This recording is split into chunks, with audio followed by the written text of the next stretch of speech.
फिलहाल इस वीडियो में मैं आपको बताने वाला हूं मैथ के मोस्ट इंपॉर्टेंट क्वेश्चन, और इस वीडियो में मैंने टोटल 50 मोस्ट इंपॉर्टेंट क्वेश्चन जो है ऑब्जेक्टिव मैंने कवर कर लिया है। तो शुरू से लेकर के लास्ट तक देखना, क्योंकि आपके बोर्ड एग्जाम की दृष्टि से ये काफ़ी ज़्यादा मोस्ट इंपॉर्टेंट है। ठीक है, तो आइए एक एक क्वेश्चन लेते हैं और उसको समझने की पूरी कोशिश करते हैं। अगर आप इसका PDF डाउनलोड करना चाहते हैं तो गूगल में सर्च करना pankajstudycenter.com, वहाँ पर जा करके इसका PDF डाउनलोड कर सकते हैं। ये मैथ के मॉडल सेट 4 है। इसी तरीके से हर सब्जेक्ट का आप मॉडल सेट जो है वो डाउनलोड कर सकते हैं। इससे पीछे मैंने 3 मॉडल सेट इसका बना रखा है, जा करके वहाँ पे ऑनलाइन टेस्ट भी दो और डाउनलोड भी कर सकते हो इसका PDF। इसका आंसर की भी वहाँ उपलब्ध होता है। ठीक है, तो चलिए अब हम शुरू करते हैं। यहाँ पे पहला प्रश्न कहता है कि यदि x तथा y अभाज्य संख्या है तो x के पावर 3 और y के पावर 2 और x स्क्वायर y स्क्वायर का मौसा होगा। कहने का मतलब इसका और इसका मौसा ज्ञात करके बताना है कि कितना होगा। तो चलिए हम निकाल लेते हैं इसका मौसा। तो यहाँ पे पहला दिया गया x के पावर 3 और यहाँ पे y स्क्वायर दिया गया है, फिर हमारे पास है x स्क्वायर, फिर है y स्क्वायर। इन दोनों का हमें क्या करना है, मौसा ज्ञात करना है। तो मौसा ज्ञात करने के लिए म0 स0 महत्तम समापवर्तक बोलते हैं। तो मौसा ज्ञात करने के लिए हम क्या करते हैं, कॉमन देखते हैं। जो कॉमन आ गया दोनों में मिल गया उसको बाहर हम कर देते हैं। तो आप देखेंगे ऊपर भी वाई स्क्वायर नीचे भी वाई स्क्वायर, तो वाई स्क्वायर से वाई स्क्वायर कॉमन आ रहा है, तो इन दोनों में से ये वाई स्क्वायर निकाल लो, तो ये वाई स्क्वायर हो जाएगा। ठीक है, उसके बाद एक्स स्क्वायर यहाँ है और इसके पावर एक्स के पावर यहाँ 3 है ना। तो कहने का मतलब जब x के पावर 3 है और यहाँ एक्स स्क्वायर, तो एक्स स्क्वायर तो कॉमन आ ही जाएगा ना इसमें। तो हम यहाँ से क्या करेंगे, एक्स स्क्वायर निकाल लेंगे। तो हमारे पास आंसर क्या आ जाएगा, x square into Y square answer आ जाएगा, यानी x square into Y square. ठीक है, ये आंसर। अच्छा, ये कॉमन कैसे लिया आपको ना समझ में आया। अरे भैया x के पावर 3 है, इसको आप ऐसे लिख सकते हो कि एक्स स्क्वायर गुने एक्स तो लिख ही सकते हो। ठीक है, और ये वाई स्क्वायर है तो वाई स्क्वायर तो रहने दो, और इसमें देखो हमारे पास इसको हम लिख सकते हैं X square into Y square कर सकते हैं। अब देखो ये सेम से मिल गया, तो इन दोनों में से एक्स स्क्वायर कॉमन हो गया, तो एक्स स्क्वायर कॉमन निकाल दिया मैंने, है ना। और यहाँ पे वाई स्क्वायर है और यहाँ भी वाई स्क्वायर, तो वाई स्क्वायर मिल गया तो ये निकाल दो, तो ये हमारे पास मौसा आ गया। ठीक है, तो देख लो एक्स स्क्वायर और वाई स्क्वायर कहाँ पे है, यहाँ पे देखो option C is the right answer, X square और वाई स्क्वायर है। ठीक है, आपने समझ लिया, कोई दिक्कत नहीं है दिक्कत। ठीक है, तो मौसम में यही करते हैं, जो कॉमन आता है उसको निकाल लेते हैं। राइट, अब हम क्या करते हैं, दूसरा प्रश्न देखते हैं। दूसरा प्रश्न कहता है कि यदि p और 18 का लसा 36 है तथा p और 18 का मौसा 2 है तो p बराबर होगा। आपको पता होगा कि जब दो संख्या होती है और दो संख्या का गुणनफल हम करते हैं तो वो किसके बराबर होता है, तो वो जो होता है लसा गुने मौसा के बराबर होता है। तो दो संख्या हमारे पास क्या है, p और 18 है, तो हम p गुने में 18 करेंगे तो दो संख्या का गुणनफल हो गया, और दो संख्या का गुणनफल किसके बराबर होता है, मौसा गुने लौसा के बराबर होता है। तो मौसा हमारे पास क्या है, मौसा हमारे पास 2 है तो हम 2 लिखेंगे, और गुने में लौसा, लौसा हमारे पास कितना है 36, तो हम 36 लिखेंगे। हमने 36 लिख दिया। अब काटो, 18 से इसको काट सकते हो, 18 दूना 36 काट दिए, तो p का मान क्या आ गया, 2 दूना 4 आ गया, तो p का मान हमारे पास 4 आया, यानी option be the right answer, कोई दिक्कत नहीं है। अब कहता है तीसरा प्रश्न, निम्न में असत्य कथन पहचाने, मतलब आपको असत्य कथन पहचानना है। चलिए आगे पेज पर देखते हैं। देखो यहाँ पे तीसरा का है, ये 4 ऑप्शन दिए गए हैं, 4 ऑप्शन में से असत्य कथन पहचानना है। कहता है एक परिमेय और अपरिमेय संख्याओं के गुणनफल अपरिमेय संख्या होती है, हाँ बिल्कुल होती है, तो ये कथन सत्य है, हमें असत्य पहचानना है।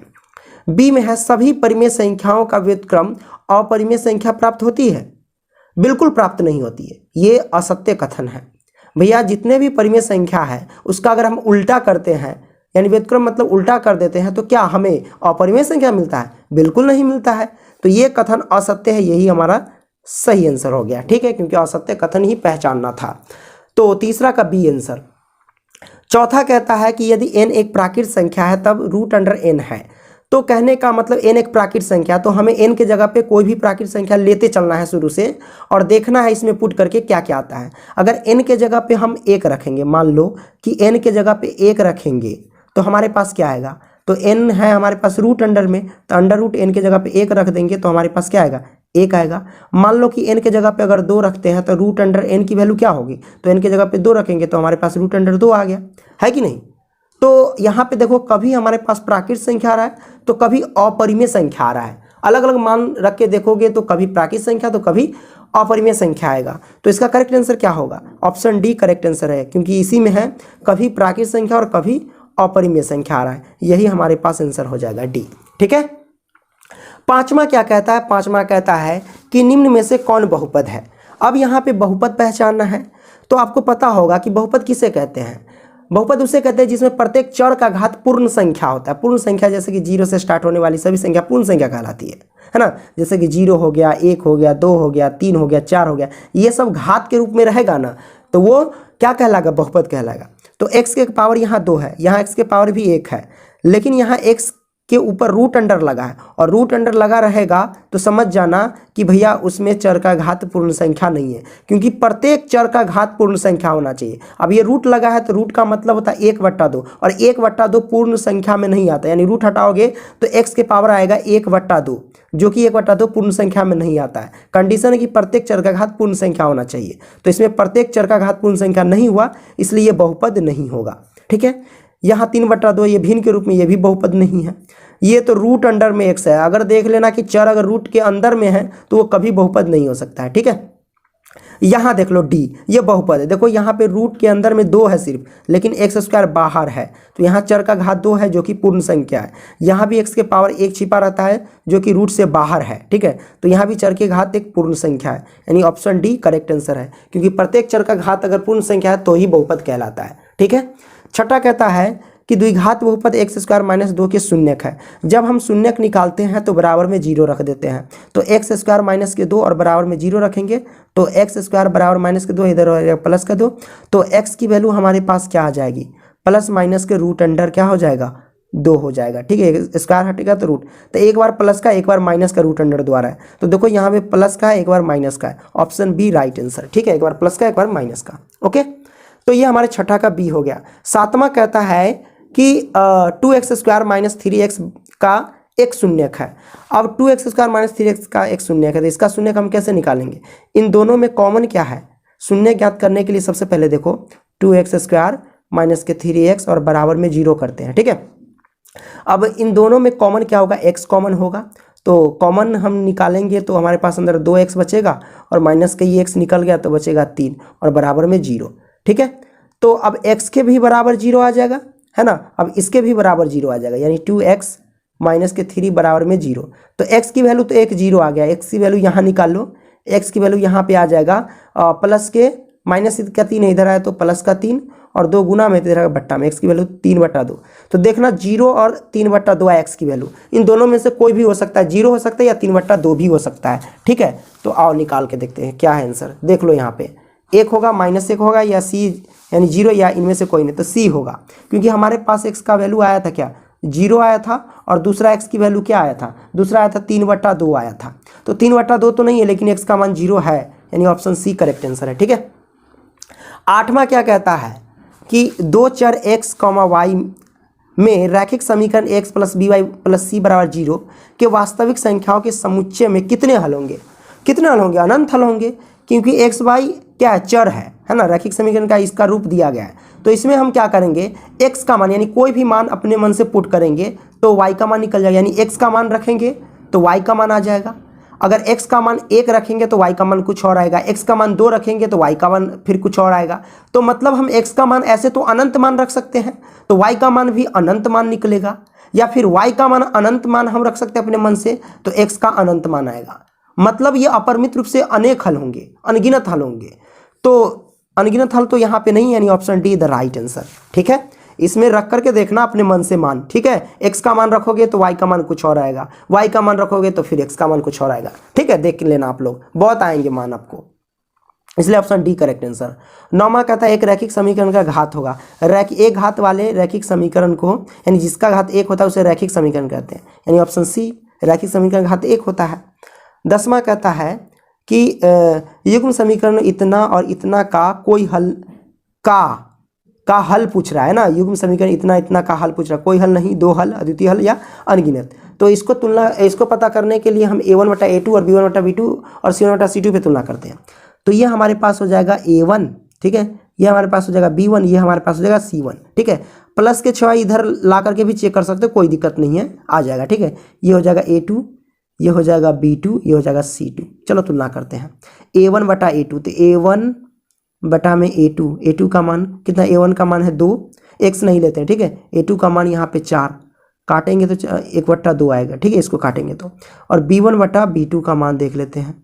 B1 हमारे पास है y में 1 छिपा रहता है, 1 लिख लो। B2 का मान क्या है हमारे पास, B2 का मान है 2y, तो इसमें 2 छिपा रहता है, हम 2 लिख लेंगे, है ना, तो 1/2 आ गया।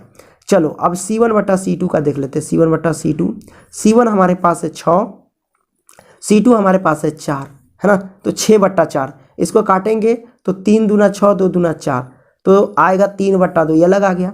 तो हमने देखा A1 बटा A2 का मान 1/2, B1 बटा B2 का मान 1/2, ये दोनों तो बराबर है, लेकिन C1 बटा C2 बराबर नहीं है। तो ये कंडीशन कैसा होगा, A1 बटा A2 बराबर B1 बटा B2, यहाँ तक मान बराबर है, लेकिन इसके आगे बराबर नहीं है C1 बटा C2, क्योंकि इसका वैल्यू 3/2 है, तो ये बराबर नहीं है। तो इसका मतलब ये कंडीशन जब आता है तो इसका हल कैसा होता है, कोई हल नहीं होता है। ठीक है, तो ये ऑप्शन ए राइट आंसर हो गया। ठीक है, इसका कोई हल नहीं होता है। ओके, तो आपने इसको समझ लिया, है ना। अच्छा, वही बात करते हैं कि सर सिर्फ A1 बटा A2 बराबर B1 बटा B2, ये भी बराबरे में रहेगा, मानो तीनों बराबर में रहते हैं तो इसका अपरिमित रूप से अनेक हल होता है।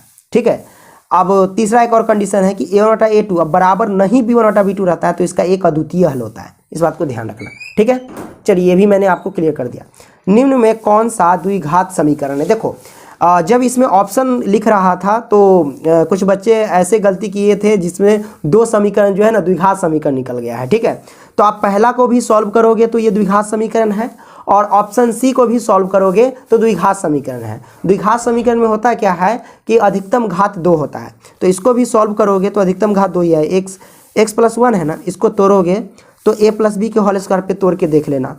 ठीक है, तो तोड़ ही देते, क्या दिक्कत है, इसको तोड़ेंगे तो 2x² आएगा, माइनस के 3x है और बराबर में, चलो तोड़ते हैं, a + b के होल स्क्वायर पे तोड़ेंगे तो x² और प्लस में a² और प्लस b², b की जगह पे 1 का स्क्वायर 1 होता है, अब प्लस 2ab, तो 2 a की जगह पे x और गुने b की जगह पे 1 से गुना करेंगे तो वही बात होगा, उतना ही रहेगा। अब इन सभी को देख लो, एक साइड कर लो, तो 2x² माइनस के 3x है ना, प्लस का इधर है तो माइनस के x², प्लस का 1 इधर है तो माइनस के 1, प्लस का इधर है तो 2x बराबर में 0। तो देख लो हमारे पास क्या आएगा, 2 x में से 1 x² घटेगा तो 1 x² बचेगा। अब ये माइनस के 3x माइनस के 2x, माइनस के कितना होगा 5x, माइनस के ये 1 बच गया इधर, माइनस के 1 बराबर 0। तो ये देखो ये क्या आया हमारे पास, द्विघात समीकरण आया। तो इसी तरीके से ऑप्शन सी को भी सॉल्व करोगे तो द्विघात समीकरण ही आता है, आपको बता देते हैं। तो आप कहोगे सर आंसर क्या है, दोनों है, आप लोग देख लेना आंसर की में क्या मैंने मार दिया है। तो ऑप्शन सी इसमें आंसर की में आपको दिया है, वैसे दोनों है। ठीक है, इसको भी सॉल्व करोगे तो आंसर आ जाएगा आपका। ठीक है, ये a - b के होल स्क्वायर पे तोड़ लेना। 12 क्या कहता है कि समीकरण इतना इतना बड़ा 0 के मूलों का योग एवं मूलों के गुणनफल का अनुपात होगा।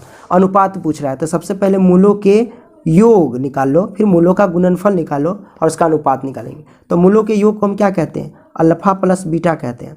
तो अल्फा प्लस बीटा का मान क्या होता है, -b/a। तब माइनस है तो माइनस, अब b की वैल्यू क्या है माइनस के 12, x नहीं लेते हैं। ठीक है, तो b की वैल्यू है माइनस के 12, क्योंकि ये a की वैल्यू, ये b की वैल्यू, ये c की वैल्यू। तो ये माइनस और माइनस के 12 क्या हो जाएगा, प्लस कट जाएगा, क्योंकि ये पहले से माइनस है। आई माइनस के 12 माइनस गुना होगा तो प्लस का 12 कर देंगे, a की वैल्यू 7 है तो 7 ये आ गया। अल्फा इंटू बीटा का मान क्या होता है c/a। तो c की वैल्यू हमारे पास क्या है 18, और a की वैल्यू हमारे पास कितना है, a की वैल्यू है 7, ये आया। अब इन दोनों का अनुपात पूछ रहा था, तो मूलों का योग ये है और मूलों का गुणनफल ये है ना, तो इसका अनुपात निकालेंगे। तो हम अनुपात निकालते हैं यहाँ से, अनुपात बराबर, चलो 12/7 और बटा में रख देंगे, फिर 18/7, यही ना। ये 7 से 7 कैंसिल, तो हमारे पास क्या आएगा 12/18, काटो इसको, तो 36 18 या फिर 3 चौके ना, तो हाँ 4 तिहाई 12, 36 18। अब इसको काट लो, 2 दूनी 4, 3 दूनी 6, तो 2 हमारे पास 3 आया, तो अनुपात क्या है 2:3, 2:3 आंसर आ गया। तो हमारे पास 2:3 ऑप्शन डी करेक्ट आंसर है कि नहीं। तो ये हमारे पास आ गया। अब हम क्या करेंगे भैया, चलिए सॉल्व करते हैं प्रश्न क्रमांक 13। यहाँ पे 13वां क्वेश्चन क्या कहता है, कहता है कि के किस मान के लिए समीकरण इतना बराबर 0 के मूल वास्तविक तथा असमान है। आपको पता है कि जब मूल वास्तविक तथा असमान होता है तो डी का मान क्या होता है, डी का मान जो होता है वो 0 से बड़ा होता है ना। यानी डी से बड़ा का मतलब होता है कि डी जो होता है 0 से बड़ा, मतलब डी की वैल्यू कोई ना कोई प्लस वाले संख्या आते हैं, ठीक है, ये होता है। तो अब हम क्या करेंगे, डी की वैल्यू क्या होता है, यानी डी का सूत्र होता है बी स्क्वायर माइनस के 4ac होता है और बराबर 0 तो 0। अब बी स्क्वायर, तो बी के जगह पे हमारे पास कितना है, 4 है, तो 4 का स्क्वायर करेंगे तो 16 माइनस के 4 गुने में ए के जगह पे हमारे पास है के, तो हम लिखेंगे के गुने में सी के जगह पे 1 है तो 1 और 0 है तो 0 हम लिखेंगे, ठीक है। अब हमारे पास ये 16 हो जाएगा, -4 से के और 1 में गुना करेंगे तो माइनस के 4 के, और माइनस का है उधर जाएगा तो प्लस का हो जाएगा 4 के, है कि नहीं। अब इसको काटो, 4 चौके 16 कट गया तो हमारे पास 4 इस तरीके से आया, इधर के है ना तो के लिखेंगे। कहने का मतलब क्या हुआ कि 4 जो है वो के से क्या है, बड़ा है, ठीक है। तो इसको घुमा सकते हैं, ऐसे घुमा, तराजू को पलट दो, के को इधर कर दो ना, तो के को इधर कर दिए और उसके बाद 4 इधर है तो 4, देखो 4 के बगल मुंह खुला हुआ है तो इधर भी 4 के बगल मुंह खोल दिए, ठीक है। तो ये हमारे पास क्या आ गया, आंसर आ गया, ठीक है। यानी के का मान 4 से छोटा होगा, है कि नहीं। तो के का मान 4 से छोटा देखो ऑप्शन ए में है, ऑप्शन ए इधर राइट आंसर, ठीक है। आइए अब हम 17 प्रश्न लेते हैं। अब यहाँ पे 14वां प्रश्न कहता है कि एपी इतना इतना का सारवंतर क्या है। सारवंतर ज्ञात करने के लिए हम क्या करते हैं, आगे वाले पद में से पीछे वाले पद को घटा देते हैं, यानी 13 में से 3 को घटा देंगे, तो 13 में से 3 को घटाएंगे तो कितना होगा, 10 होगा। यानी सारवंतर को हम डी बोलते हैं और डी हमारे पास आ गया 10, ऑप्शन सी करेक्ट आंसर है। 15 कहता है कि समांतर श्रेणी इतना इतना का कौन सा पद 82 है। अब यहाँ पे कहता है कि कौन सा पद 82 है, तो सबसे पहले यहाँ पे देखो, पहला पद 2 है, छठा यानी दूसरा पद 6 है, तीसरा पद 10, चौथा पद 14, इसी तरीके से कैमा पद 82 है। जो पद हमें पता नहीं रहता कि कैमा पद 82, उसको मान लेते हैं an, ठीक है। तो an पद हमारे पास 82 है, ठीक है। और पहला पद यहाँ a है, यानी प्रथम पद 2 है इसमें। और सारवंतर ज्ञात कर लेंगे, सारवंतर कैसे ज्ञात करेंगे, 6 में से 2 को घटा देंगे, आगे वाले पद में से पीछे वाले पद को घटा देते हैं, 6 में से 2 घटाएंगे तो सारवंतर हमारे पास कितना जगह, 4 आएगा। चलो अब इसका हम फॉर्मूला लगा के निकाल लेते हैं।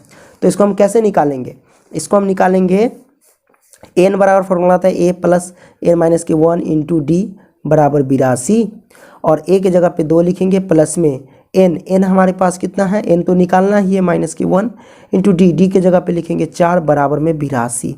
ओके, अब यहाँ पे देखो गुना कर लो, 2 प्लस में 4 से n में गुना करेंगे तो 4n माइनस के 4 से 1 में गुना करेंगे तो 4 बराबर में 82। अब देखो क्या हो जाएगा हमारे पास, ये हो जाएगा, देखो 2 में से 4 जाएगा तो माइनस के 2, और ये 4n है तो 4n रहने दो, 2 में से 4 जाएगा तो माइनस के 2, है ना। और वही माइनस के 2 बराबर से इधर लाएंगे तो प्लस का 2 होगा, तो 4n बराबर कितना होगा, 84 काट लो इसको, 4 दूना 8, 4 एकम 4, 21 चौक 84, n बराबर कितना हो जाएगा, 21 आंसर, है ना। तो n बराबर 21 आ गया। तो इसका ऑप्शन देख लेते हैं कहाँ दिया गया है। अब देखो यहाँ पे 21 देखना है, यहाँ पे option see the right answer है, 21वां, ठीक है। 21वां पद क्या होगा, 82 होगा इसका, आपने इसको समझ लिया। आइए अब हम सॉल्व करते हैं 16वां प्रश्न। 16वां प्रश्न क्या कहता है कि समांतर श्रेणी 2,7,12 का 10वां पद है। 10वां पद यानी a10 आपको ज्ञात करके बताना है। a10 का फॉर्मूला हमने ट्रिक से बताया था कि a प्लस में आपको कर देना है 9d, ठीक है, इस तरीके से निकल जाएगा। a की वैल्यू यानी प्रथम पद है 2 प्लस में 9 गुने में सारवंतर कितना है, सारवंतर वही आगे वाले में से पीछे वाला पद घटा दो, 7 में से 2 घटेगा तो 5 आएगा, तो 9 × 5 = 45 और 2 कितना होता है, 47, ऑप्शन सी करेक्ट आंसर। 17 क्या कहता है, 0 और 50 के बीच विषम संख्याओं की संख्या होगी। तो 0 और 50 के बीच विषम संख्या कितने वो बताना है आपको। तो पहला 0 और 50 के बीच पहला विषम संख्या 1 आता है, उसके बाद 3 आता है, उसके बाद 5 आता है, उसके बाद 7 आता है, डॉट डॉट डॉट, और लास्ट में आता है 49। इतने विषम की संख्या आएंगे, इस बीच में कितना है वो आपको बताना है। तो यहाँ पे प्रथम पद क्या हो जाएगा हमारे पास, प्रथम पद 1 हो जाएगा, ठीक है, और सार बनते हैं डी हो जाएगा कितना, आगे वाले पद में से पीछे वाले पद घटाते हैं, तो 3 में से 1 जाएगा तो 2 आएगा, और अंतिम पद यानी 49 है, तो ये an पद हमारे पास हो जाएगा 49। कैसे, क्योंकि पहला पद जिस तरीके से 1 है, दूसरा पद जिस तरीके से 3 है, उसी तरीके से 51वां पद है वो हमको पता नहीं है, इसलिए हमने इसको an पद मान लिया, तो an बराबर 49 मैंने लिख दिया, ठीक है। और एन का फॉर्मूला होता है ए प्लस के एन माइनस के 1 इंटू डी होता है, और बराबर में 49 है तो 49 लिखेंगे, ए की वैल्यू 1 है तो 1 लिखेंगे, प्लस में एन की वैल्यू, एन तो हमें निकालना है माइनस के 1, और डी की वैल्यू 2 है तो 2, बराबर में 49 तो 49। अब हम क्या करेंगे, इन सभी को हम क्या करते हैं भैया, गुना कर लेते हैं। तो 1 प्लस में 2 से एन में गुना करेंगे 2n, माइनस के 2 से 1 में गुना करेंगे 2, बराबर में 49, है ना। अब क्या करते हैं, अब देखो क्या करेंगे कि भैया 2n माइनस के 2 है तो 2, बराबर में 49 है ना, प्लस का 1 है तो ऐसा, हाँ प्लस का 1 है तो जाने दो उधर, माइनस का 1 हो जाएगा। तो ऐसा करो, इस 2n है तो 2n रहने दो, इसको छोड़ देते हैं, ठीक है। 1 में से माइनस के 2 घटेगा तो माइनस का 1 बचेगा। अब माइनस के 1 बराबर से इधर जाएगा तो क्या हो जाएगा, प्लस का 1 आ जाएगा, है कि नहीं। डायरेक्ट मैंने कर दिया, तो 2n बराबर क्या हो जाएगा 50, काटो 25 दूना 50 कट गया, तो n की वैल्यू 25 आ गया। तो 25 वो पद जो होंगे वो क्या होंगे, विषम संख्या वाले होंगे, ठीक है। 25 संख्या जो है वो विषम संख्या वाले होंगे, ओके। B answer. 18 क्या कहता है कि यदि दो समरूप त्रिभुजों की संगत भुजाओं में 3:4 का अनुपात है तो उनके परिमापों का अनुपात होगा। देखो इस टाइप के जब भी क्वेश्चन आए कि जब दो समरूप त्रिभुज होते हैं और उनकी संगत भुजा का अनुपात दिया रहता है और उसका परिमाप पूछे ना, तो जो अनुपात दिया रहेगा पहले से वही उसका आंसर हो जाएगा, यानी 3:4 इसका आंसर हो जाता है। आप इसको डिटेल में भी निकाल सकते हैं, जब दो त्रिभुज समरूप है ना, तो समरूप की सभी भुजाएं आपस में बराबर होती है, यानी संगत भुजा का अनुपात बराबर होता है। तो चलो हम डिटेल में भी कर देते हैं इसको। कैसे करेंगे कि जब दो त्रिभुज समरूप है, मान लो, ठीक है, एक ये त्रिभुज है ABC और ये रहा, अरे ABC हो गया, और एक त्रिभुज मान लेते हैं PQR, PQ और ये R। तो ये दोनों त्रिभुज क्या समरूप है, पहले कंडीशन कहता है, तो समरूप है तो इनकी संगत भुजा का अनुपात बराबर होगा।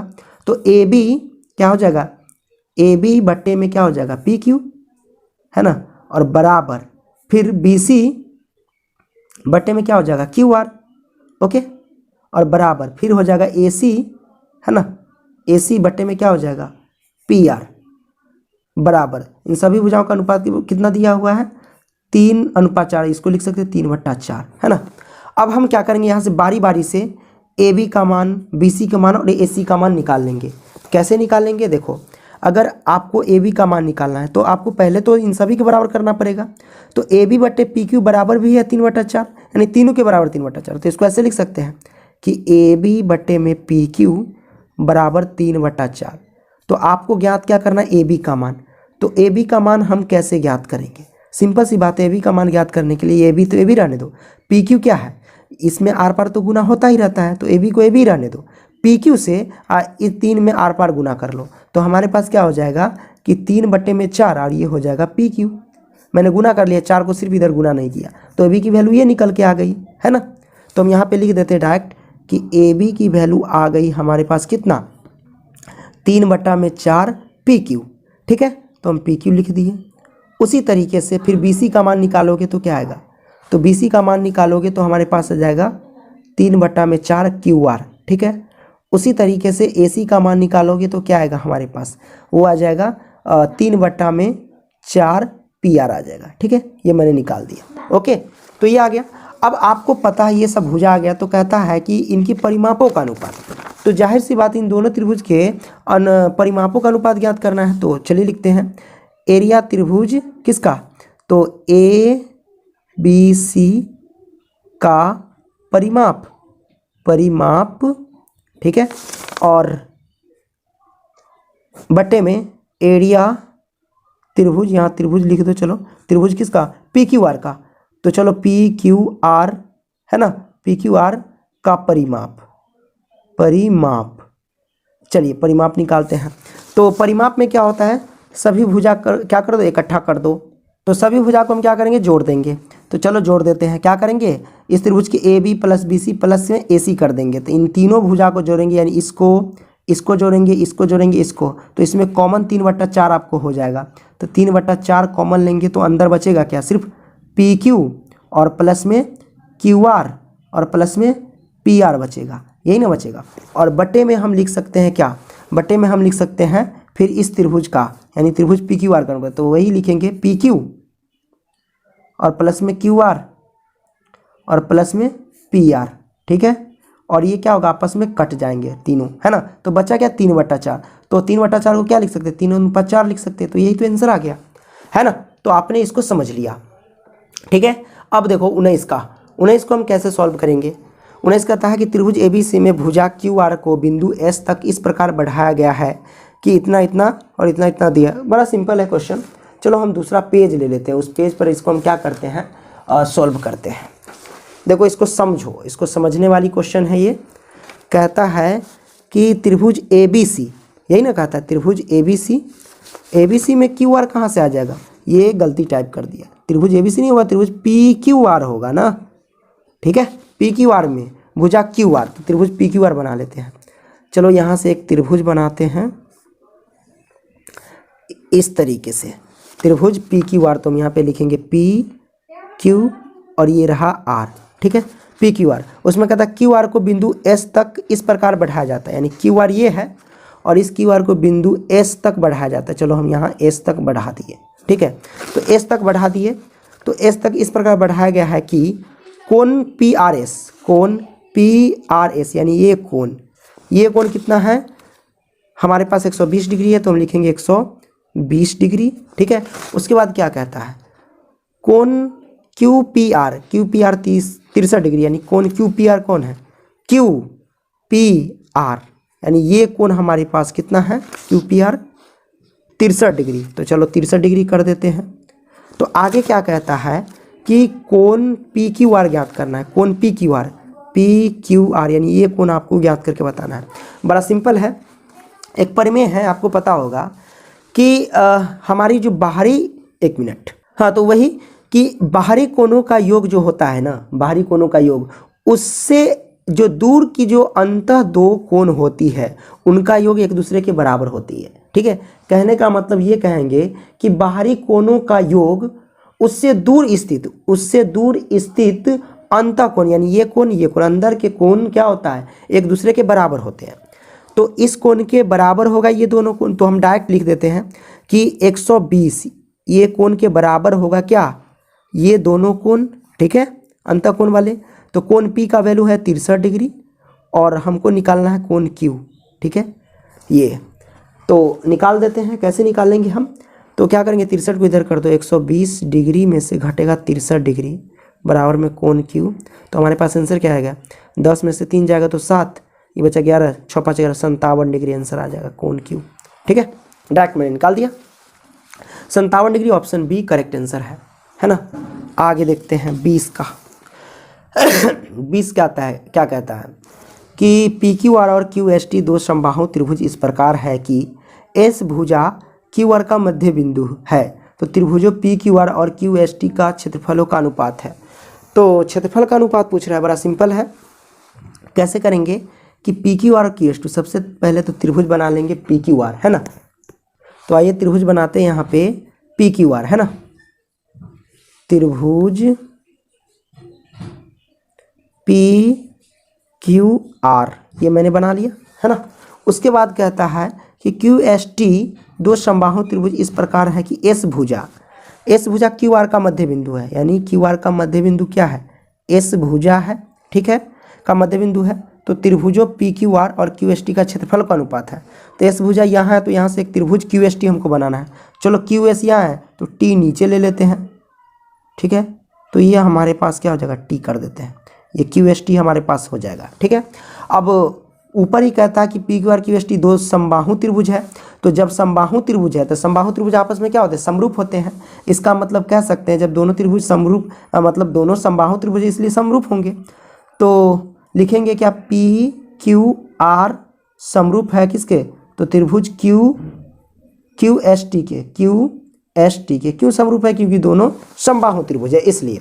तो समरूप है, तो समरूप त्रिभुज है, तो समबाहु त्रिभुज के आपको पता होगा कि सभी कोण आपस में बराबर होते 60 डिग्री, ये भी 60, ये भी 60, ये भी 60, और ये भी समबाहु है। तो ये भी हमारे पास 60, ये भी 60 और ये भी 60 होंगे, है ना। तो ये 60 है, चलो ठीक है। अब हम करेंगे क्या, हमें क्या करना है, इन दोनों त्रिभुज के क्षेत्रफल का अनुपात ज्ञात करना है। तो दो त्रिभुज जब समरूप होते हैं उनके क्षेत्रफल का अनुपात कैसे निकालते हैं, उनके भुजा के संगत भुजा के अनुपात के वर्ग के बराबर होता है कि नहीं।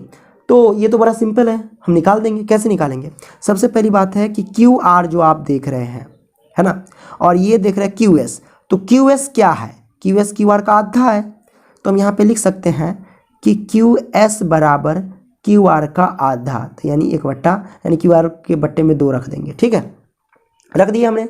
अब हम क्या करेंगे, इसके नीचे एक छिपा रहता है ना, तो हम ट्रांसफ़र कर देंगे। क्यू एस है तो क्यू एस और क्यू आर को नीचे ले आएंगे, ठीक है, बराबर में 1 को ऊपर भेज देंगे और बट्टे में 2।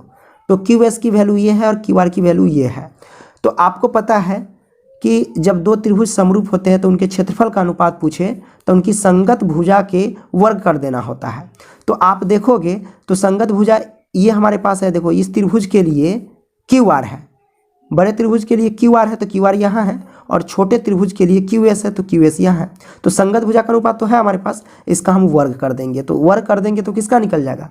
ये दोनों त्रिभुज के क्षेत्रफल का अनुपात निकल जाएगा। ठीक है, तो 1 का वर्ग 1, 2 का वर्ग 4, तो हमारे पास होगा 1:4। ठीक है, कोई दिक्कत नहीं है? दिक्कत ठीक है, आपने समझ लिया। तो 1:4 क्या है? यहाँ ऑप्शन बी राइट आंसर है। अच्छा 1 मिनट भैया, शांत रहो, मैंने गलती कर दिया।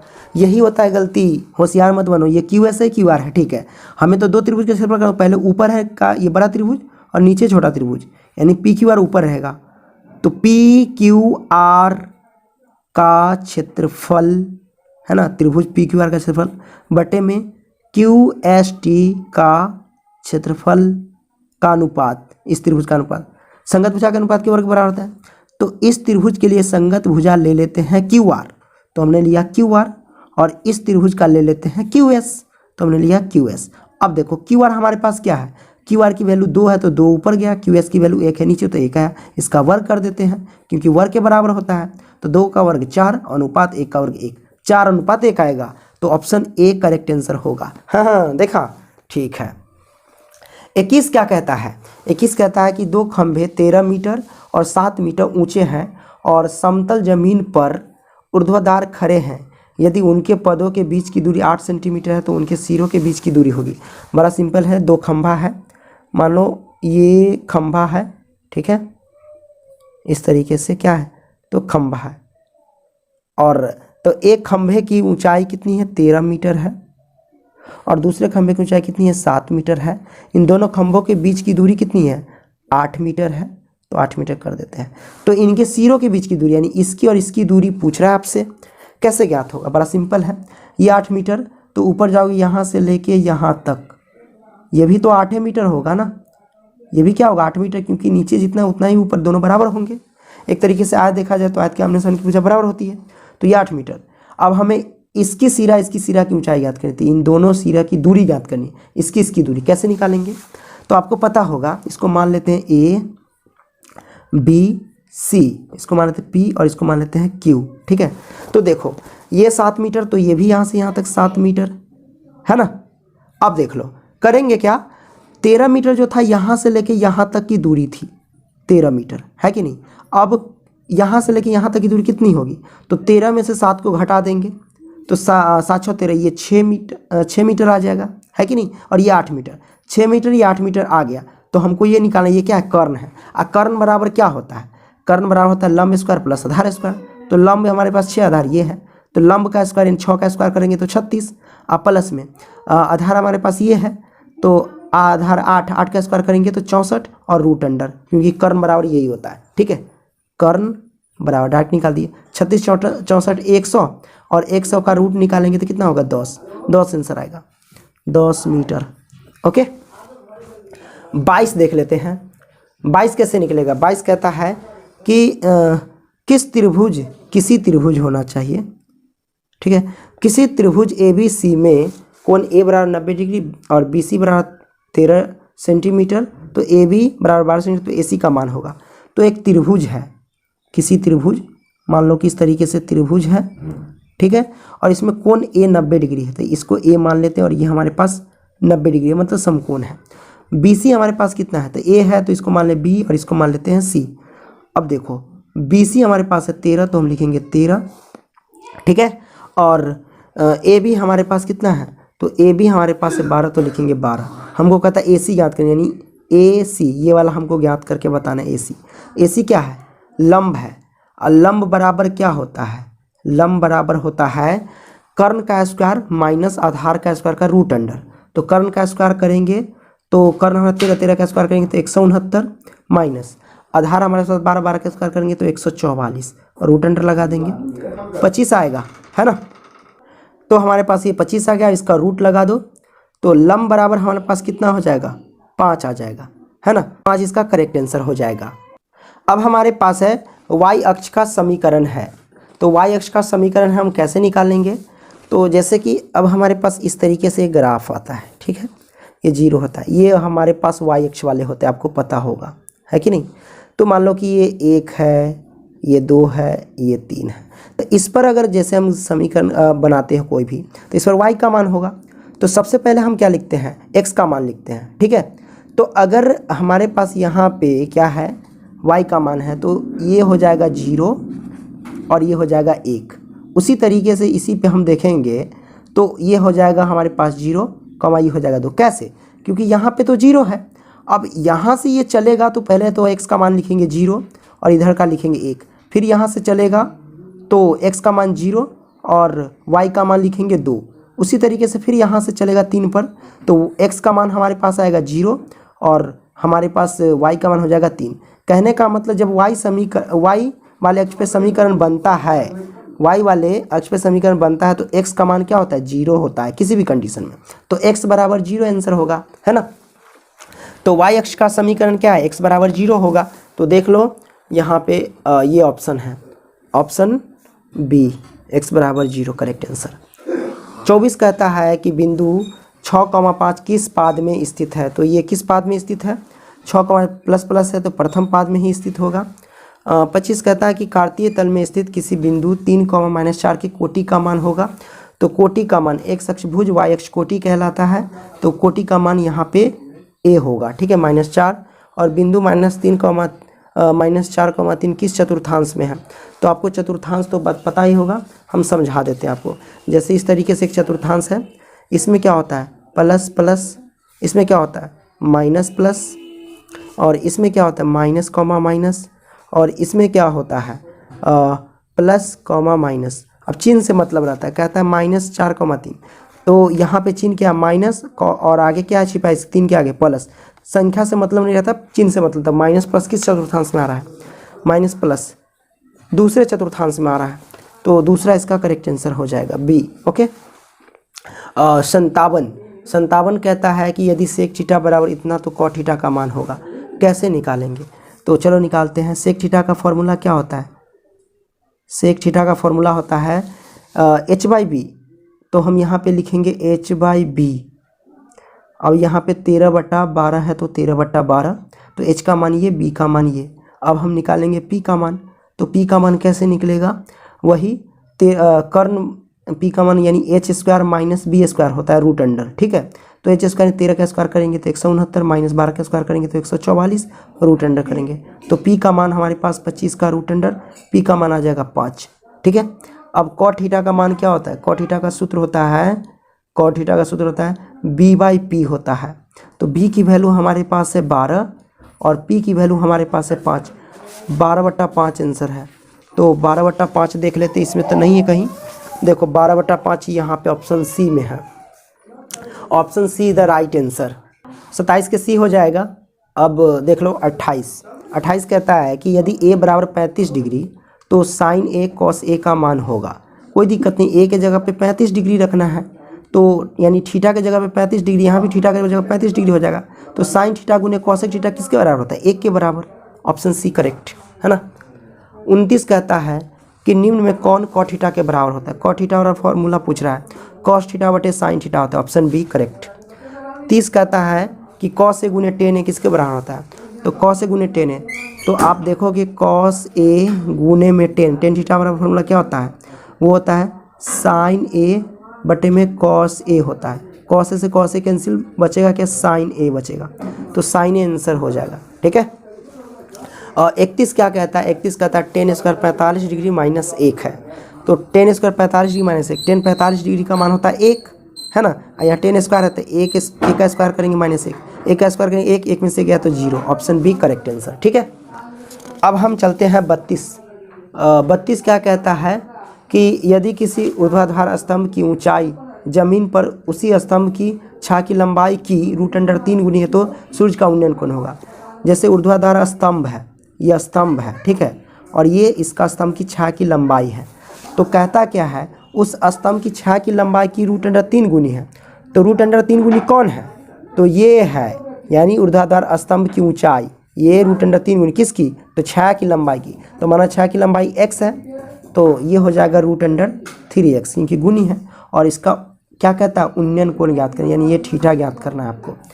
तो ये p ये b, tan थीटा बराबर क्या होता है, p/b, tan थीटा बराबर p/b। तो p की जगह पे √3x और बट्टे में नीचे x कट गया। तो tan थीटा बराबर क्या हो जाएगा, √3। tan कितने डिग्री का मान होता है √3, tan 60 डिग्री का मान होता है। तो थीटा से थीटा, देखो थीटा की जगह पे कितना 60 डिग्री आ गया। Option C correct. 33 कहता है कि किसी मीनार की ऊंचाई 10 सेंटीमीटर है। जब सूर्य का उन्नयन कोण 45 डिग्री हो तो मीनार की छा की लंबाई जमीन पर क्या होगी। तो किसी मीनार की ऊंचाई, मान लो ये मीनार है, अब इस मीनार की ऊंचाई है 10 सेंटीमीटर। तो जब सूर्य का उन्नयन कोण 45 डिग्री है, मान लो कि सूर्य का उन्नयन कोण 45, तो मीनार की छा की लंबाई, तो इसकी छा ये है और इसका सूर्य का उन्नयन कोण 45 डिग्री है। तो इसकी छा की लंबाई ये है, क्योंकि यहाँ सूर्य भगवान रहेगा तो छा ये पड़ेगा। छा की लंबाई पूछ रहा है, ये ए, ये बी, मान लो ये सी। छा की लंबाई कितना होगा ये पूछ रहा है, इसको x मान ले, चलो x मान ले। तो p/b tan थीटा, थीटा की जगह 45 डिग्री, p/b, तो p के जगह पे है p/b, p के जगह पे 10 और b के जगह पे x, p/b, तो यहाँ पे x हो जाएगा। अब tan 45 डिग्री मान के 1 होता है, 10/x, ठीक है। इसके आर पार गुना करो, x से 1 में गुना करेंगे तो x बराबर 10 से 1 में गुना करेंगे 10, तो x की वैल्यू 10 आई। x क्या माने थे, छाया की लंबाई माने थे। 10 आंसर, ऑप्शन डी 10 मीटर। कोई दिक्कत नहीं, दिक्कत। 34 क्या कहता है कि एक उदग्र स्तंभ इतना मीटर ऊंचा है और इसकी छाया की लंबाई 21 मीटर है, तो प्रकाश स्रोत का उन्नयन कोण कहता है। तो देखो एक उदग्र स्तंभ है जिसकी लंबाई यानी ऊंचाई है 7√3 मीटर और छाया की लंबाई है 21 मीटर, ठीक है। तो क्या कहता है, कहता है इसका उन्नयन कोण, ये कोण आपको ज्ञात करके बताना है। ये p ये b, tan में जाएगा, tan थीटा बराबर होता है p/b, तो p के जगह पे 7√3 और b के जगह पे 21, काटो 7×3 = 21 काट दिए, तो √3/3 आया। चलो परिमेयकरण कर लेते, ऊपर भी √3 से गुना, नीचे भी √3 से गुना। तो tan थीटा बराबर, देखो √3 से √3 में गुना करेंगे तो 3 होगा, ये आ जाएगा 3√3 गुना करेंगे, 3 से 3 कैंसिल, 1 जाएगा, तो 1/√3 आएगा। तो tan थीटा बराबर, tan क्या डिग्री का मान होता है 1/√3, तो ये होता है tan 60 डिग्री का मान, है ना। तो tan 30 डिग्री का मान होता है 1/√3। tan से tan कैंसिल, यानी थीटा की जगह पे 30 डिग्री आ जाएगा। Option B correct answer. कोई दिक्कत नहीं है, दिक्कत। तो 34 का हमारे पास क्या हो जाएगा, 34 का बी, है ना। आइए 35 देखते हैं। 35 कहता है कि किसी वृत्त का बाह्य बिंदु से कितनी स्पर्श रेखाएं खींची जा सकती है। सिंपल सी बात है, किसी वृत्त, ये वृत्त है और इसका बाह्य बिंदु यानी बाहरी बिंदु, इस बिंदु से एक ये स्पर्श रेखा हो जाएगा और एक ये स्पर्श रेखा हो जाएगा, 2 स्पर्श रेखा खींची जा सकती है, ठीक है। 36 क्या कहता है, यदि जीवा ए बी वृत्त के केंद्र पर 60 डिग्री का कोण आंतरित करता है तो ए और बी बिंदुओं पर खींची गई स्पर्श रेखाओं के बीच का कोण होगा। बड़ा सिंपल है, कहता है यदि जीवा, तो जीवा के वृत्त में चलो एक वृत्त बना लेते हैं इस तरीके से, और इसकी जीवा ये है और जीवा ए बी, ये ए है और ये बी है, ठीक है। तो जीवा ए बी वृत्त के केंद्र पर, चलो ये वृत्त का केंद्र है और केंद्र पर 60 डिग्री का कोण आंतरित कर दी, तो इस तरीके से मिला दो और ये 60 डिग्री का कोण आंतरित करती है।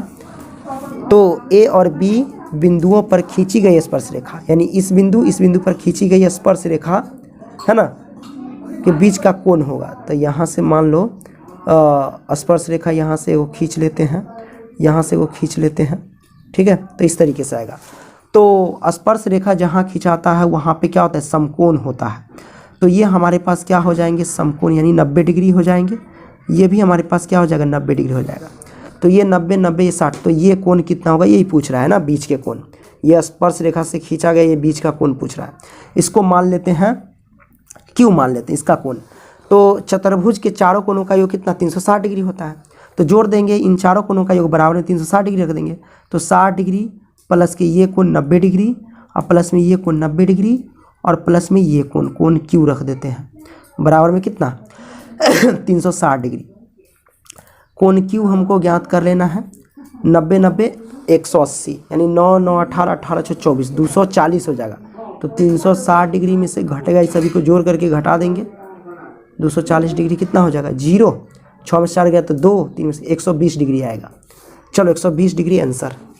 और 37 देख लेते हैं। 37 कहता है 6 सेंटीमीटर त्रिज्या वाले वृत्त के केंद्र से 8 सेंटीमीटर दूर स्थित एक बिंदु से वृत्त पर खींची गई रेखाओं की लंबाई होगी। चलो कोई बात नहीं, आ जाएगा 6 सेंटीमीटर त्रिज्या। मान लो सबसे पहले ये वृत्त है, ठीक है, और इसकी त्रिज्या कितनी है 6 सेंटीमीटर है। 6 सेंटीमीटर त्रिज्या वाले वृत्त के केंद्र, ये केंद्र से 8 सेंटीमीटर दूर, चलो 8 सेंटीमीटर दूर, ये मान लो 8 सेंटीमीटर दूर है, ठीक है, दूर स्थित बिंदु से वृत्त पर खींची गई स्पर्श रेखा। तो यहाँ से मैं वो स्पर्श रेखा खींच लेंगे। खींची गई, आप लोग सही कर लेना, खींची गई स्पर्श रेखा की लंबाई होगी, है ना। तो जहाँ स्पर्श रेखा खींचा था वहाँ समकोण होता है यानी 90 डिग्री होता है। समकोण के सामने वाली भुजा क्या कहलाती है, हमेशा कर्ण कहलाती है। समकोण के सामने वाली भुजा क्या कहलाती है, कर्ण कहलाती है। तो ये हमारे पास कर्ण हो जाएगा। तो ये कर्ण, ये आधार और ये हो जाएगा लंब। तो हमको ज्ञात करना ये ही लंब ज्ञात करना है। और लंब बराबर क्या होता है, लंब बराबर होता है कर्ण स्क्वायर माइनस आधार स्क्वायर का रूट अंडर। तो कर्ण स्क्वायर हमारे पास कितना हो जाएगा, तो हम लंब निकाल लेते हैं डायरेक्ट। तो कर्ण लंब बराबर होता है कर्ण स्क्वायर यानी 8 का स्क्वायर 64 माइनस आधार स्क्वायर, आधार 6 है, 6 का स्क्वायर 36 और रूट अंडर, है ना। चलो 36 में से 64 को घटाएंगे तो कितना होगा यानी 64 में से 36 घटाएंगे 814, ये बचा 5, 5 में से 3 जगह 2, 28 का रूट अंडर। तो 7 चौक 28, 2 रूट अंडर 7 आएगा, इसका फैक्टर करके निकालोगे तो, है ना। तो ये आएगा 2 root under 7 answer, 2 root under 7 centimetre, तो सेंटीमीटर रख दो, ऑप्शन सी करेक्ट, है ना। 38 देखते हैं। 38 कहता है किसी वलय की बाहरी और भीतरी त्रिज्याएं क्रमशः 4 सेंटीमीटर और 3 सेंटीमीटर है तो इसका क्षेत्रफल क्या होगा। वलय है, जैसे एक वृत्त है और इस पर एक और वृत्त है, तो इसी को हम वलय बोलेंगे। एक की त्रिज्या कितनी है 3 सेंटीमीटर। अच्छा, क्रमशः त्रिज्या कहता है कि वलय की बाहरी और भीतरी त्रिज्या, तो बाहरी हमारे पास 4 सेंटीमीटर है, तो ये बाहरी त्रिज्या है 4 सेंटीमीटर और भीतरी त्रिज्या 3 सेंटीमीटर यानी ये 3 सेंटीमीटर है। तो भीतरी त्रिज्या को हम चलो R1 मान लेते हैं 3 सेंटीमीटर और बाहरी त्रिज्या को R2 मान लेते हैं 4 सेंटीमीटर। और कहता है इसका क्षेत्रफल क्या होगा, यानी वलय का क्षेत्र यानी इस भाग का क्षेत्रफल आपको ज्ञात करना। कैसे ज्ञात करेंगे, बड़े वृत्त के क्षेत्रफल में से छोटे वृत्त का क्षेत्रफल घटा देंगे। तो बड़े वृत्त का क्षेत्रफल यानी जो त्रिज्या R2 वाले हैं उसका क्षेत्रफल घटा दो, है कि नहीं। तो यानी दूसरे वृत्त के क्षेत्रफल में से ये पहले वृत्त का क्षेत्रफल घटा दो। तो पाई R स्क्वायर 2 माइनस में पाई R स्क्वायर 1, तो इसमें तो पाई कॉमन हो ही जाएगा वैसे। तो पाई अगर हम कॉमन ले लेते हैं तो R2 हमारे पास 4, 4 का स्क्वायर करेंगे तो 16 माइनस R1 3 है, 3 का स्क्वायर करेंगे तो 9। पाई का मान होता है क्या, पाई का मान होता है 22/7 गुने में 16 और 9, 16 में से 9 जाएगा तो 7 जाएगा, 7 से 7 कैंसिल, तो बराबर हो जाएगा 22 सेंटीमीटर स्क्वायर, क्योंकि क्षेत्रफल निकाले वलय का। तो ये ऑप्शन ए करेक्ट, ठीक है। चलो 39 देख लेते हैं। 39 कहता है निम्न में से कौन वृत्त के क्षेत्रफल का सूत्र है। निम्न में से कौन वृत्त के क्षेत्रफल, वृत्त का क्षेत्रफल पाई R स्क्वायर होता है ना, ऑप्शन सी करेक्ट आंसर होता है। अब हम 40 की ओर चलते हैं। 40 कहता है कि दो वृत्त के क्षेत्रफल का अनुपात 4:1 है तो उनकी त्रिज्याओं का अनुपात होगा। जैसे दो वृत्त के क्षेत्रफल, मानो कि पहला वृत्त का क्षेत्रफल तो पाई R स्क्वायर, पहला वृत्त है तो स्क्वायर 1, और दूसरे वृत्त तो पाई R स्क्वायर, इसका 2 मान लेते हैं। तो दो वृत्त के क्षेत्रफल का अनुपात 4:1 है तो 4/1 लिख सकते हैं। पाई से पाई कैंसिल। अब देखो R स्क्वायर है तो इसका रूट कर ही सकते हैं, तो इसको हम कैसे लिख सकते हैं कि R1/R2 क्या लिख सकते हैं, स्क्वायर हटेगा तो रूट पड़ेगा, 4 का रूट क्या होगा 2 होगा, स्क्वायर हटेगा तो 1 का रूट पड़ेगा, 1 का रूट क्या होता है 1 होगा, तो 2:1 आएगा, यही नहीं होगा, त्रिज्याओं का अनुपात 2:1 आएगा। ऑप्शन बी करेक्ट, ठीक है। 41 कहता है कि 21 सेंटीमीटर त्रिज्या वाले वृत्त के उस चाप की लंबाई क्या होगी जो वृत्त के उस चाप की लंबाई क्या होगी। अरे वार, 2 बार टाइप कर दिया मेरे भाई, 2 बार टाइप कर दिया। इसको यहाँ से काटो, इसको यहाँ से काटो, है ना, ये जो तक काटना पड़ेगा, चलो यहाँ तक काट दिया, ठीक है। तो 21 सेंटीमीटर त्रिज्या वाले वृत्त के उस चाप की लंबाई क्या होगी, है ना, जो वृत्त के केंद्र पर 60 डिग्री का कोण आंतरित करता है, जो वृत्त के केंद्र पर 60 डिग्री का कोण। बड़ा सिंपल है ये, जैसे कि मान लो ये हमारे पास वृत्त है और 21 सेंटीमीटर त्रिज्या वाले, इसकी त्रिज्या कितनी है, 21 सेंटीमीटर त्रिज्या वाले, ठीक है, चाप की लंबाई क्या होगी, है ना, जो वृत्त के केंद्र पर 60 डिग्री का, यहाँ पे क्या 60 डिग्री का कोण आंतरित करता है। तो चाप की लंबाई पूछ रही है, तो चाप की लंबाई का फॉर्मूला क्या होता है आपको पता है, तो मैं आपको लिख देता हूँ 360 डिग्री बटे में, अच्छा थीटा बटे 360, ये मैं क्या लिख रहा हूँ यार, इसको काटो, थीटा बटे में 360 डिग्री और गुने में 2 पाई आर होता है, ठीक है। 2 से काट भी सकते हो, 180 भी लिख सकते हो, कोई दिक्कत नहीं है।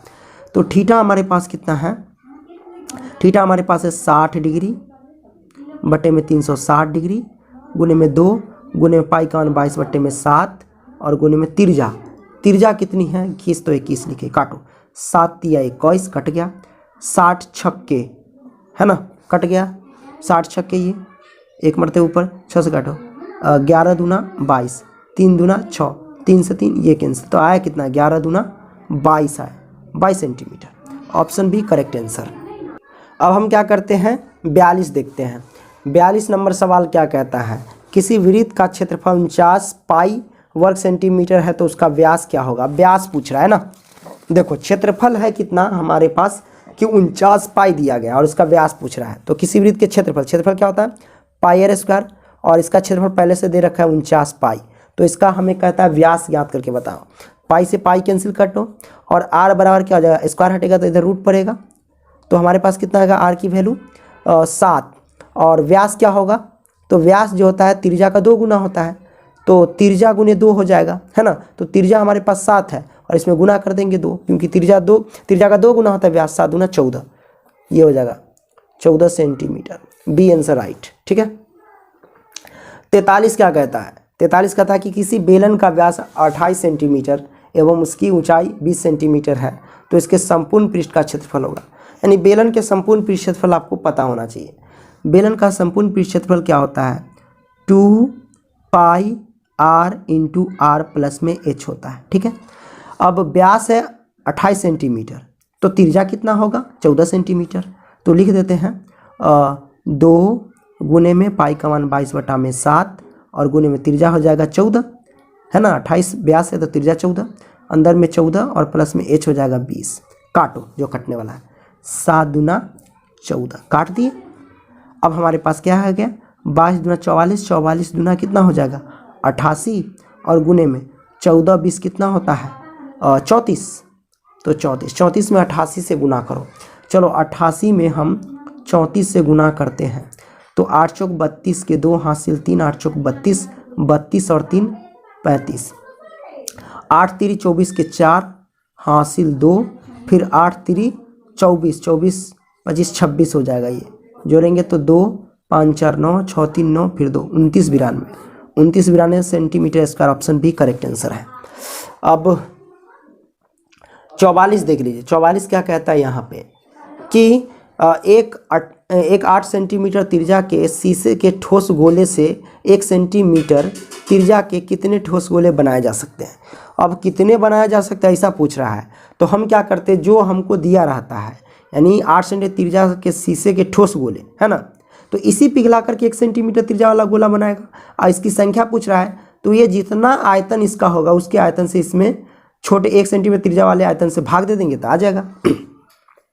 तो 8 सेंटीमीटर त्रिज्या वाले गोले का आयतन क्या होगा, गोले का आयतन होता है 4/3 पाई आर क्यू, आर की जगह पे 8 है तो 8 को 3 बार गुना कर दो, ठीक है, और बट्टे में 4/3 गुने पाई, और छोटा वाला आर 1 गुने 1, इसकी त्रिज्या 1 है, इसे भाग दे देंगे तो हमारी निकल जाएगी, है ना, ये इससे कट जाएगा, बचेगा क्या, 8 64 8 कितना होता है 512। ऑप्शन बी करेक्ट आंसर, 512 गोले बनाया जा सकते हैं 1 सेंटीमीटर वाला। 45 क्या है, 45 कहता है कि 8 सेंटीमीटर त्रिज्या वाले वृत्त के अंतःवर्ग का क्षेत्रफल होगा। जैसे कि ये हमारे पास क्या है, सर्कल है, ठीक है। अब इसकी त्रिज्या कितनी है, 8 सेंटीमीटर। अब इसके अंतःवर्ग यानी अंदर के वर्ग बन रहे हैं, तो अंदर के वर्ग ये हमारे पास हो जाएंगे, ठीक है। तो ये अंदर के वर्ग हो गए। इस वर्ग का क्षेत्रफल हमें ज्ञात करना है। मानो कि ये सब क्या है, भुजा है, अंदर के वर्ग की ये सब क्या है, भुजा होगी। अच्छा, आपको पता होगी कि त्रिज्या तो हम यहाँ से भी लिख सकते हैं, यहाँ से यहाँ तक एक त्रिज्या हो गया है कि नहीं, फिर यहाँ से यहाँ तक एक त्रिज्या हो गया, ये सीधा कर लेना आप लोग। तो यानी जो यहाँ पे हमारे पास क्या हो गया, वर्ग का विकर्ण हो रहा है, वो वृत्त का क्या हो रहा है, व्यास हो रहा है कि नहीं। यहाँ से यहाँ तक वृत्त का क्या हो जाएगा, व्यास हो जाएगा, और वही व्यास इस वर्ग का विकर्ण भी कहलाएगा। तो हम कह सकते हैं कि अगर त्रिज्या 8 सेंटीमीटर है तो वृत्त का व्यास कितना हो जाएगा, 16 सेंटीमीटर। तो 16 सेंटीमीटर व्यास हो जाएगा, और जो व्यास 16 सेंटीमीटर है उस वर्ग का विकर्ण भी तो है 16 सेंटीमीटर। तो हम यहाँ से कह सकते हैं कि वर्ग का विकर्ण बराबर कितना, 16 सेंटीमीटर, ठीक है। और वर्ग का विकर्ण क्या होता है, √2 गुने में भुजा होता है, यही ना होता है, और बराबर में ये 16। तो भुजा का मान कितना हो जाएगा, भुजा का मान हो जाएगा 16, और √2 गुना में तो ये बट्टा में आ जाएगा। तो भुजा इतना आ गया है, तो वर्ग का क्षेत्रफल हम आसानी से निकाल लेंगे। और वर्ग का क्षेत्रफल क्या होता है, वर्ग का क्षेत्रफल बराबर भुजा स्क्वायर होता है। तो भुजा इतना, इसका स्क्वायर कर देंगे ना। तो चलो 16 का स्क्वायर करेंगे, तो 16 बट्टे में √2 का स्क्वायर करेंगे तो क्या होगा, 16 गुने में 16, और √2 का स्क्वायर करेंगे तो 2 होगा, काटो इसको, 8 दूनी 16, और 16 अठे कितना होता है, 128। तो 128 सेंटीमीटर स्क्वायर हो जाएगा। Option D correct. तो 45 का डी आ गया। अब हमको ज्ञात क्या करना है, किसी गोले का वक्र पृष्ठ 144 पाई सेंटीमीटर स्क्वायर है तो उसकी त्रिज्या होगी। अब हमको पता होगा कि गोले का वक्र पृष्ठ क्षेत्रफल क्या होता है, वो उससे हम निकाल लेंगे, है ना। तो चलो हम निकालते हैं। तो गोले का वक्र पृष्ठ क्षेत्रफल हमको दिया गया 144 पाई। गोले का वक्र पृष्ठ क्षेत्रफल क्या होता है, 4 पाई आर स्क्वायर, यही ना होता है, हाँ यही होता है, ठीक है। तो 4 पाई आर स्क्वायर, और इसका दिया गया 144 पाई दिया गया है, ठीक है। पाई से पाई कैंसिल, ठीक है। 4 से ये कटने वाला है क्या, बिल्कुल कटेगा। 36 चौका 144 होता है, 36 चौका कितना होता है, 144 होता है, काट के देख लेना। 4 3 12, 2 जगह 6 चौक 24, ठीक है। अब आर बराबर क्या हो जाएगा, 36 का √अंडर, तो आर की वैल्यू आ जाएगी 6, है कि नहीं। तो त्रिज्या हमारे पास 6 आ जाएगा। ऑप्शन ए करेक्ट आंसर, ठीक है। ऑप्शन ए यानी 45 का जो हो जाए 46 का हो जाएगा 6 सेंटीमीटर, ठीक है। Option A correct answer. अब हमारे पास 47 देख लेते हैं। 47 क्या कहता है कि एक बेलन जिसकी आधार की त्रिज्या है 80 सेंटीमीटर एवं ऊंचाई 20 सेंटीमीटर के संपूर्ण पृष्ठ क्षेत्रफल और वक्र पृष्ठ क्षेत्रफल का अनुपात होगा। तो कोई दिक्कत नहीं, संपूर्ण पृष्ठ क्षेत्रफल, सबसे पहले बेलन का संपूर्ण पृष्ठ क्षेत्रफल क्या होता है, वो होता है 2 pi r into r plus h होता है। संपूर्ण पृष्ठ क्षेत्रफल हो गया, है ना।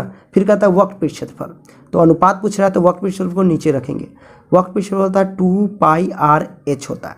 तो 2 पाई आर से 2 पाई आर एच कैंसिल, बचा क्या, आर प्लस एच बट्टे एच। तो आर हमारे पास कितना है 80, और प्लस में एच कितना है 20, नीचे एच कितना है हमारे पास, तो एच है 20, तो 20 लिखेंगे। 80 20 कितना होता है 100, और बट्टे में 20, 20 पंचे 100, एक मर्द, तो यानी 5/1 आया। तो इसको लिख सकते हैं 5:1 लिख सकते हैं। Option D correct. 48 क्या कहता है, 48 कहता है कि दो बेलनों की त्रिज्या का अनुपात, यानी त्रिज्या का अनुपात पूछ रहे हैं। तो मान लो कि R1 ये है, R2 ये है, और उनकी ऊंचाइयों का अनुपात, तो H1 ये है और ये H2 ये मान लिया, तो उनके आयतनों का अनुपात क्या होगा। तो बेलन के आयतन क्या होता है, बेलन का आयतन होता है पाई आर स्क्वायर एच, तो इसको 1 और इसको भी 1 बटे पाई आर स्क्वायर एच, इसको 2 मानो, इसको 2 मानो। चलो पाई से पाई कैंसिल, R1 हमारे पास 1 है, 1 का स्क्वायर करेंगे तो 1 ही होगा, गुने H1 हमारे पास कितना है 5, तो 5 होगा, बटे में R2 का स्क्वायर, तो R2 हमारे पास कितना 2 का स्क्वायर करेंगे तो 4 होगा, गुने में H2, तो H2 हमारे पास क्या है 3 है, तो हम लिखेंगे 3, तो 5 कितना हो जाएगा 12, इसको लिख सकते हैं 5:12। 5:12 ऑप्शन सी करेक्ट आंसर। ठीक है। 49 देख लीजिए। 49 कहता है किसी गोले की त्रिज्या आधी कर दे तो उनके मूल आयतन और नए आयतन का अनुपात क्या होगा। कहता मूल आयतन, तो मूल आयतन मतलब गोले का आयतन क्या हो तो वही लिखना है। तो गोले का आयतन हम लिख देते हैं 4/3 πr3, ये मूल आयतन हो गया। फिर बाद में कहता है कि त्रिज्या आधी कर देने पर, तो त्रिज्या आधी कर देने पर जो आयतन आता है उसको लिख करके उसका अनुपात ज्ञात करना है। तो 4/3 πr3, तो r3 यानी त्रिज्या आधी करनी है, तो त्रिज्या यानी r/2 कर देंगे, इसका r³ होल क्यूब कर देते हैं। ये से कैंसिल। अब हमारे पास क्या आ जाएगा, तो हमारे पास आ जाएगा देखो r⁻³ बटे r⁻³ ये भी हो जाएगा, और 2 का घन करेंगे तो कितना हो जाएगा 8 हो जाएगा, है ना। तो ये मेन बट्टा है ना। तो इसको सॉल्व करेंगे r³, अब मेन बट्टा का मतलब भाग को गुना मिलेंगे, तो 8 ऊपर r³ नीचे, ये से ये कैंसिल, तो नीचे 1 आ जाएगा। तो 8/1 बोले तो 8:1 आएगा आंसर। तो 8:1 ऑप्शन सी करेक्ट आंसर हो जाएगा। तो 49 का सी हो गया, है कि नहीं। अब आइए 50 देख लेते हैं भैया। 50 लास्ट क्वेश्चन देखो, इसका मैंने आंसर की भी ऐड कर दिया है, वेबसाइट पे आप लोग डाउनलोड कर सकते हो इस सभी को। ठीक है। 50 कहता है 5 सेंटीमीटर किनारे वाले एक घन की 1 सेंटीमीटर किनारे वाले कितने घनों में विभक्त किया जा सकता है। तो घन का आयतन L³ होता है, तब 5 × 5 × 5 घन का आयतन हो गया। फिर 1 सेंटीमीटर किनारे तो L³, तो ये किनारा 1 × 1 × 1 कर देंगे। अब इस सभी से भाग देंगे तो निकल जाएगा 25 25 5 125 आ जाएगा। 125/1 125 ही आएगा। 125 मतलब 125 छोटे छोटे घन में बांट सकते हैं। ठीक है, किनारों वाले। आई होप कि आप समझ गए होंगे। वीडियो पसंद आया तो लाइक करना। आप लोग वेबसाइट पे जा सकते हैं pankajstudycenter.com, वहाँ पे ऑनलाइन टेस्ट दे सकते हैं। रोज़ सुबह उठो और एक बार टेस्ट दो। ठीक है, धन्यवाद।